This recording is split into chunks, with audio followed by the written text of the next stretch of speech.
उत्तर प्रदेश के चित्रकूट जिले के कठोर बीहड़ों में एक नाम धीरे धीरे खौफ और रोमांच का पर्याय बन गया। घनश्याम केवट। कहने को वह एक साधारण गरीब परिवार में जन्मा था, लेकिन हालात, जंगल की हिंसक जिंदगी और अपराध की दुनिया ने उसे एक ऐसे रास्ते पर धकेल दिया जहां से वह कभी वापस नहीं आया। उसका बचपन गरीबी, संघर्ष और बेबसी की धूल में बीता। उसके जीवन का सबसे गहरा घाव तब पड़ा जब उसकी बड़ी बहन पर गांव के कुछ दबंगों ने जबरन अत्याचार किया। गरीब परिवार, कमजोर जाति और सत्ता वाले लोगों का दबदबा, शिकायत करने की हिम्मत भी नहीं थी। उसकी बहन कई दिनों तक टूटी रही और घनश्याम की आंखों में वही दर्द एक आग बनकर जलता रहा। यही वह मोड़ था जिसने उसके भीतर बदले और प्रतिरोध का बीज बो दिया। समाज के अन्याय ने उसे धीरे धीरे उस रास्ते पर धकेल दिया जहां कानून और डर दोनों पीछे छूट जाते हैं। इसी दौर में वह बच्चा केवट की गैंग से जुड़ा। तब बीहड़ों में कई गिरोह अपना अपना वर्चस्व बनाए हुए थे। कहीं पटेलों की गैंग, कहीं ठाकुरों का दबदबा, तो कहीं केवट निषाद समुदायों की टीमें। शुरुआत में वह गिरोह का एक सामान्य सदस्य था। रास्ता दिखाना, खाना पानी की व्यवस्था करना और जरूरत पड़ने पर गोली चलाना। लेकिन उसके भीतर का तेज, गुस्सा और निर्णायक स्वभाव उसे जल्दी ही आगे लेकर गया। कुछ ही वर्षों में उसने खुद को एक खतरनाक शूटर के रूप में स्थापित कर लिया। 2003 में हुई वह घटना जिसमें 6 लोगों की हत्या शामिल थी, पुलिस रिकॉर्ड में उसका नाम स्थायी रूप से दर्ज कर गई। इसके कुछ समय बाद बच्चा केवट की गैंग से उसके रिश्ते ढीले पड़े और वह शंकर केवट के समूह में शामिल हो गया। हाथ में .303 राइफल और साथ में कुछ ऐसे साथी जो बिना सोचे गोली चला देते। इनके सहारे उसने बीहड़ों में अपनी एक नई पहचान बना ली।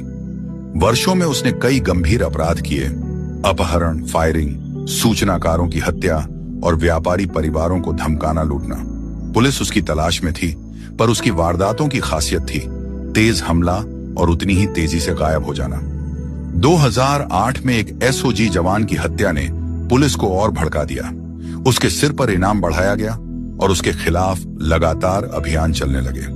17 जून 2009 की सुबह वह दिन आ पहुंचा जिसने उत्तर प्रदेश पुलिस इतिहास की सबसे भारी मुठभेड़ों में से एक को जन्म दिया। उस दिन घनश्याम किसी बड़ी वारदात के लिए नहीं गया था, बल्कि जमौली में उसकी रिश्तेदारी में एक बच्चे के बरहो की नौटंकी देखने पूरा गैंग पहुंचा था। गांव में चहल पहल थी, रात की सांस्कृतिक नौटंकी की तैयारियां थीं और कोई नहीं जानता था कि कुछ घंटों में पूरा इलाका युद्ध भूमि बन जाएगा।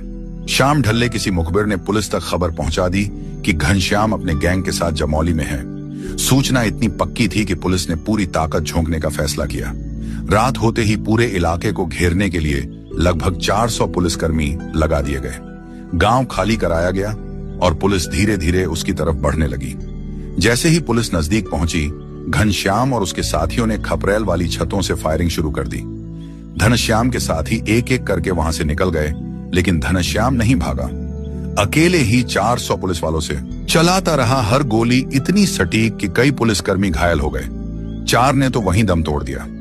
पुलिस ने ग्रेनेड फेंके, टीयर गैस छोड़ी, कई घरों में आग लगी, लेकिन घनश्याम छत से छत पर कूदता, गलियों से निकलता और अपने बचाव के रास्ते बदलता रहा। ये मुठभेड़ करीब 52 घंटे तक चली। आईजी से लेकर सिपाही तक कई लोग घायल हुए। रात दिन की इस लड़ाई ने पुलिस को थका दिया था, लेकिन घनश्याम अभी भी पकड़ में नहीं आ रहा था। आखिरकार दूसरे दिन दोपहर के आसपास जब वह एक छत से दूसरी छत की ओर छलांग लगा रहा था, उसकी रफ्तार कुछ कम पड़ गई। पुलिस ने उस मौके को हाथ से नहीं जाने दिया। गोलियों की बौछार में वह नीचे गिरा। वह खेतों की ओर भागने की कोशिश करता रहा, लेकिन कुछ कदम बाद ही जमीन में गिर पड़ा। उसकी राइफल अभी भी हाथ में थी और चेहरा मिट्टी से भरा था। बीहड़ों का यह खूंखार डाकू वहीं खत्म हुआ जहां उसकी कहानी शुरू हुई थी। गांव, खेत और वह धूल जिसमें कभी उसका बचपन लिपटा था और जहां अब उसका अंत हुआ। उसका शव उठाने में भी पुलिसकर्मियों के हाथ कांप रहे थे। कईयों को डर था कि कहीं वह फिर न उठ खड़ा हो, लेकिन वह उठने के लिए नहीं, बीहड़ों के एक लंबे और खौफनाक अध्याय को समाप्त करने के लिए गिरा था। उसकी मौत के बाद भी लोग उसके बारे में 2 तरह से बातें करते रहे। कुछ कहते कि वह निर्दयी अपराधी था, तो कुछ कहते कि वह तो बस अन्याय का शिकार हुआ गरीब लड़का था जिसे समाज ने डकैत बनने पर मजबूर किया। सच शायद इन दोनों के बीच कहीं छिपा था। जहां गरीबी, अन्याय, बहन पर हुआ अत्याचार और बेबस परिवार की पीड़ा मिलकर एक ऐसा इंसान बनाते हैं जो अंत में वही बन जाता है जिससे वह खुद सबसे ज्यादा डरता है। ऐसी और कहानी देखने के लिए जय करण निषाद को फॉलो करें। धन्यवाद।